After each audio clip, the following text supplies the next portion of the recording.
Hello everyone, कैसे हैं आप सभी लोग। उम्मीद करती हूँ बढ़िया होंगे। सो आज है 5 जून और स्टार्ट करते हैं आज के कुछ इंपॉर्टेंट आर्टिकल्स का एनालिसिस जो कि हमने the Hindu, Indian Express, Mint और बाकी अलग अलग सोर्सेज से लिया है।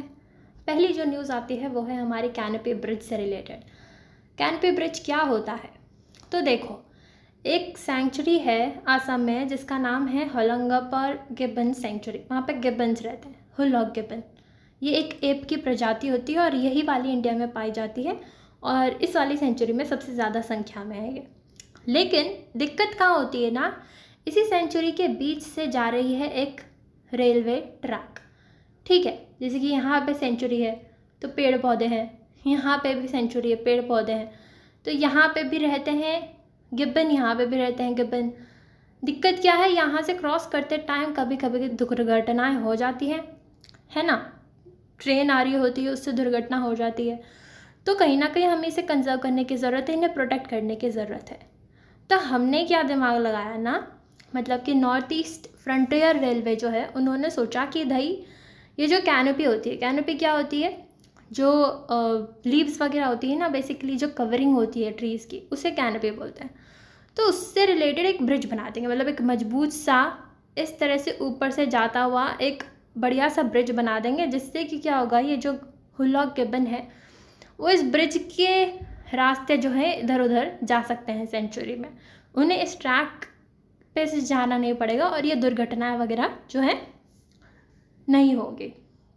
सो यही न्यूज़ है, इसे पढ़ लेते हैं थोड़ा। So Northeast Frontier Railway has earmarked funds to construct canopy bridges across track for Hulok Gibbon. The Holangapar Gibbon Sanctuary in Assam's Jorhat district is home to an estimated 125 rare Hulok gibbons, the only ape found in India, and the sanctuary is fragmented by a railway track. जैसा कि मैंने बताया वही सब लिखी है पूरी कहानी, कुछ भी नया नहीं है, कुछ भी ऐसा समझाने का है नहीं इसमें। तो ये जो एप की प्रजाति होती है हुलॉक गिब्बन, ये नेटिव कहाँ कहाँ की है, तो एक तो इंडिया बता दिया हमने, नॉर्थ ईस्ट इंडिया, असम वगैरह वाले एरिया में। उसके अलावा Bangladesh, Myanmar, south west China में भी ये पाए जाते हैं। पूरे अर्थ पे गिब्बन की अराउंड 20 स्पीशीज़ हैं, उनमें से एक ये भी है। ठीक है, 2 कैटेगरीज में इन्हें डिवाइड किया जा सकता है, एक तो है वेस्टर्न हुलॉक गिब्बन और एक है ईस्टर्न हुलॉक गिब्बन। वेस्टर्न वाला इंडेंजर्ड कैटेगरी में आता है IUCN रेड लिस्ट की। IUCN क्या है? International union for conservation of nature.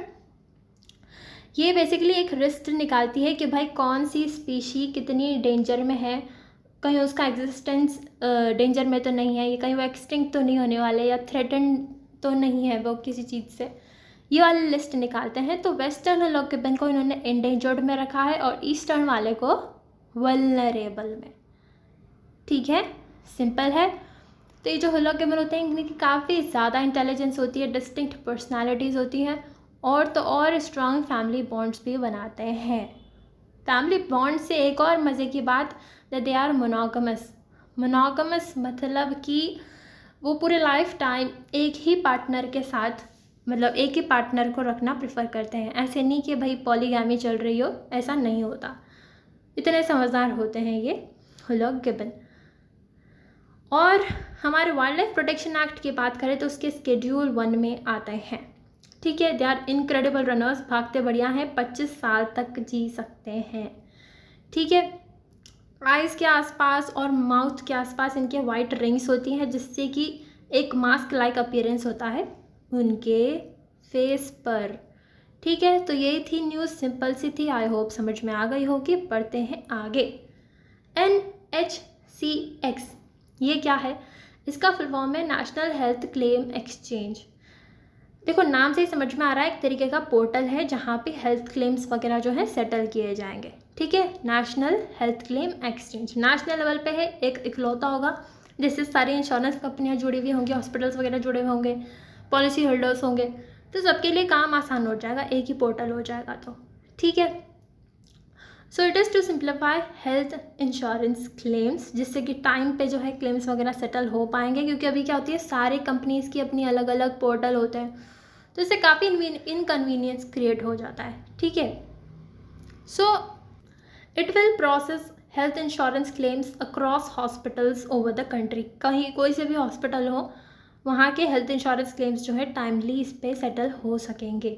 Hospitals will be able to submit claims electronically, reducing paper work, speeding up approval. Paper work कम होगा, electronically सारा काम हो जाएगा और अनडाउटेडली अप्रूवल फास्ट होगा। ठीक है।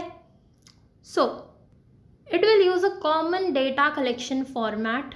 हर जगह से कलेक्शन होगा इसमें डेटा का, तो एक ही जगह स्टोर होगा। तो that will contain all the information needed by different insurance companies. Insurance companies को भी इधर उधर भगना नहीं पड़ेगा क्योंकि पूरा डेटा एक ही जगह मिल जाएगा। ठीक है। Currently, hospitals use different private portals to process insurance claims, which makes the process inconvenient for the consumers. अभी अलग अलग पोर्टल्स होते हैं तो काफ़ी दिक्कतें क्रिएट होती हैं कंज्यूमर्स के लिए। और ये किसके अंतर्गत बनाया गया? Basically it has been developed as a part of Ayushman Bharat digital mission. Ayushman Bharat digital mission, जैसा कि हम चाहते हैं, आयुष्मान भारत एक स्कीम है जिसके अंतर्गत कोई भी अगर बीमारी हो जाती है तो उसके जो है रुपए मिलते हैं सरकार की तरफ से। तो उसके अंतर्गत ही ये डेवलप किया गया है ताकि वो पैसा जो है टाइमली मिल सके। It will help hospitals, insurance companies, policy holders, तो सभी स्टेक होल्डर्स को कहीं ना कहीं मदद मिलेगी, चाहे इंश्योरेंस कंपनीज हो, पॉलिसी होल्डर्स हो या चाहे हॉस्पिटल्स हो। क्योंकि अभी क्या होता है, देखो, एक इंश्योरेंस कंपनी है, उसका अलग पोर्टल है, दूसरी है उसका अलग पोर्टल है। मान लो कोई पॉलिसी होल्डर है, उसने इंश्योरेंस पॉलिसी यहाँ से भी ले रखी है, यहाँ से भी ले रखी है। अब अगर इसको कुछ हो जाता है तो क्या होता है ना कि दोनों से ही क्लेम मिलता है। मतलब ऐसा नहीं कि यहाँ से भी हट लेंगे और पैसे यहाँ से भी, ऐसा नहीं होगा। बेसिकली जितना का लॉस हुआ वो लॉस ये दोनों ही कंपनियाँ थोड़ा थोड़ा बेयर करती हैं। किस प्रपोर्शन में? जितने प्रपोर्शन में उनकी जो है पॉलिसी की अमाउंट होती है। मान लो इस वाली ए कंपनी की पॉलिसी अमाउंट ज़्यादा वाला पॉलिसी अमाउंट था, इसमें प्रीमियम ज़्यादा पे किया गया है, तो ये वाला थोड़ा ज़्यादा पैसे देगा और बी वाला थोड़ा कम देगा। तो इस तरह से इनको थोड़ा चीज़ें ध्यान में रखनी पड़ती हैं। अब जब अलग अलग पोर्टल होता है ना तो उससे काफ़ी कन्फ्यूजन क्रिएट हो जाता है। कस्टमर कभी इधर भग रहा है, कभी उधर भग रहा है और कोई इंटरऑपरेबिलिटी ढंग से नहीं होती, तो वो सारी चीज़ें कहीं ना कहीं इसमें आराम से डील हो सकेंगी। तो बहुत ही कन्वीनियंट हो जाएगा कस्टमर्स के लिए। सो it will ensure interoperability of health claims, it will democratise insurance, है ना। ट्रांसपेरेंसी बढ़ेगी, आराम से पता पड़ पाएगा कि कितना जल्दी किसको है क्लेम मिल रहा है। फ्रॉड वगैरह होगा तो वो डिटेक्ट हो जाएगा। सीमलेस एक्सपीरियंस मिलेगा कस्टमर को। It will streamline data management and analytics. Data वगैरह एक ही जगह इकट्ठा होगा तो इधर उधर से बार बार मंगाने की ज़रूरत नहीं पड़ेगी। Ensure easier tracking of claims, ये मैंने बताया दिया, ट्रैक आसानी से हो पाएगा। और रिड्यूस इंस्टेंसेस ऑफ फ्रॉड कम होंगे और कस्टमर सेटिस्फैक्शन तो अनडाउटेडली बढ़ेगा। सो ये है चीज़, कुछ टाइम में लॉन्च हो जाएगी, उसके बाद जो है काफ़ी कन्वीनियंट हो जाएगा कस्टमर्स के लिए। ठीक है। अब बढ़ते हैं जस्टिस हेमा कोहली जी की तरफ। ये कौन है तो बताते हैं कौन है। बेसिकली जो सुप्रीम कोर्ट होता है ना, उसकी एक कमेटी होती है जिसका नाम है gender sensitisation and internal complaints committee. ठीक है। उनका काम होता है कि भाई एक तो जेंडर के बेसिस पे कोई बायसेस वगैरह नहीं हो रहे हो, तो जेंडर सेंसिटाइजेशन क्रिएट करना, और दूसरी बात किसी के अगेंस्ट कोई हैरेसमेंट हो रहा है या कुछ ऐसी प्रॉब्लम हो रही है तो एक कंप्लेंट कमेटी होती है, वहाँ पे कंप्लेन की जा सकती है महिलाओं के द्वारा। ठीक है। तो ये ऐसी कमेटी होती है सुप्रीम कोर्ट की। तो पहले भी यही हेड कर रही थी पिछले 1 साल से, और अब कंटिन्यू यही करेंगी, इस वाली कमेटी को हेड। ठीक है। नॉमिनेशन किसने किया? तो चीफ जस्टिस ऑफ इंडिया ने किया। ठीक है। सो जस्टिस हेमा कोहली जी याद रखने हैं अपने को। पढ़ते हैं आगे। इंटरनेशनल कॉन्फ्रेंस ऑन स्टील, तो ये किसने ऑर्गेनाइज़ की? तो बेसिकली जो हमारी सेल है, steel authority of India limited और मेकॉन लिमिटेड, इन दोनों ने मिलके मिनिस्ट्री ऑफ स्टील के सपोर्ट के साथ ऑर्गेनाइज़ की इंटरनेशनल कॉन्फ्रेंस ऑन स्टील। कहाँ पे? तो रांची में। रांची कहाँ पड़ता है? झारखंड। और फोकस किस पे रहा? कैपिटल गुड्स पर।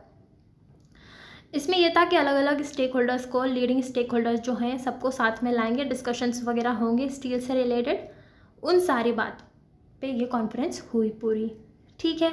मेकॉन की क्या फुल फॉर्म है? ये एक बेसिकली PSU ही है, पब्लिक सेक्टर अंडरटेकिंग ही है। फुल फॉर्म है metallurgical and engineering consultants India limited, और सेल की है steel authority of India limited.